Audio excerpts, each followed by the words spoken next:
অপু বিশ্বাস গত ২ বছর আগে এই দিনে আমেরিকায় শাকিব খানের কাছে গিয়েছিল জয়কে নিয়ে, একসাথে ঘুরিয়ে বেরিয়েছিল। তখন অপু বিশ্বাসের ভক্তরাই সোশ্যাল মিডিয়ায় বুবলিকে নিয়ে ট্রল করেছে, খুব বাজেভাবে বুবলিকে গালিগালাজও করেছে। ২ বছর পরে একই দিনে আজ বুবলির কাছে ফিরে এসেছে শাকিব খান। তখন সেই অপু বিশ্বাসের ভক্তরা আজ অপুর কষ্টে সোশ্যাল মিডিয়ায় কান্নাকাটি শুরু করে দিয়েছে। এই তো একদিন আগেও দেখলাম অপু বিশ্বাসের ভক্তরা বুবলিকে নিয়ে নেগেটিভ কথা বলে ভিডিও বানিয়েছে। শাকিব বুবলিকে পাত্তা দেয় না, আর কত কি বলে। যেই বুবলি প্রমাণ করলো শাকিব তাকে পাত্তা দেয় কি দেয় না, তখনই তাদের গায়ে ফোসকা পড়ে গেল। আজ তারাই আবার উল্টো সুরো বলছে শাকিব খান খারাপ। এখন শাকিব খান খারাপ হয়ে গিয়েছে না? যাকগে এসব কথা। এই শাকিব যখন আমেরিকা থেকে দেশে আসবে, এমনি অপু জয়কে নিয়ে দৌড়ে শাকিবের বাসায় যাবে এবং 10টা ছবি তুলে ফেসবুকে আপলোড করবে আর ক্যাপশন দিবে মাইকিং বাবুর বাবা শাহরুখ খান। তখন এই অপুর ভক্তরাই 32টা দাঁত বের করতে করতে বলবে শাকিব অপুই বেস্ট, শাকিব খানই বেস্ট, শাকিব খানই বেস্ট।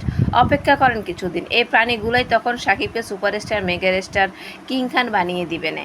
এখন অপুকে সান্ত্বনা দিচ্ছে, আপু তুমি শাকিবকে বাদ দাও, শাকিব লুচ্চা। আরে বাদ কেন দিবে? তোমাদের এত জ্বলনের কি আছে? দুই বউকে ভুল বুঝাবুঝির অবসান করে তারা একসাথে থাকলে পারে, তাতে কিছু পাবলিক তোমাদের গায়ে কক্ষ এত জ্বালা পড়া হচ্ছে কেন? যদি দুই বই ভালো থাকে, দুই বইয়ের বাচ্চা আছে, সামাজিকভাবে মানসিকভাবে বাচ্চাদের ভালো থাকার জন্য, বাচ্চাদের আদর যত্ন ভালোবাসার জন্য মা বাবা দুজনেই গুরুত্বপূর্ণ অপরিসীম। সোশ্যাল মিডিয়ায় একদল অপুর সাপোর্ট করে শাকিবকে খারাপ বলছে, আবার একদল বুবলিকে সাপোর্ট করে মজা নিচ্ছে। কয়েকদিন যাক না, 2-4টা শাকিব আর অপু বিশ্বাসের একসাথে ছবি পেলে তারাই তখন শাকিবকে আব্বা ডাকবে, যাতে দুলাভাই বানিয়ে ফেলবে আব্বা ডেকে। এসব কাউন্টার ফি বন্ধ করেন এবং এ কামনা করো শাকিব খান এবং 2 সন্তানের মায়েদের 4 সন্তানের মায়ের ভূমিকায় যেন রাখে, যেন 4টা করে 8টা সন্তান হয়ে যায় এবং 2 বউকে নিয়ে একসাথে মিলেমিশে সংসার যাপন করুক। অ্যাটলিস্ট 2 বই থাকুক আমি চাই।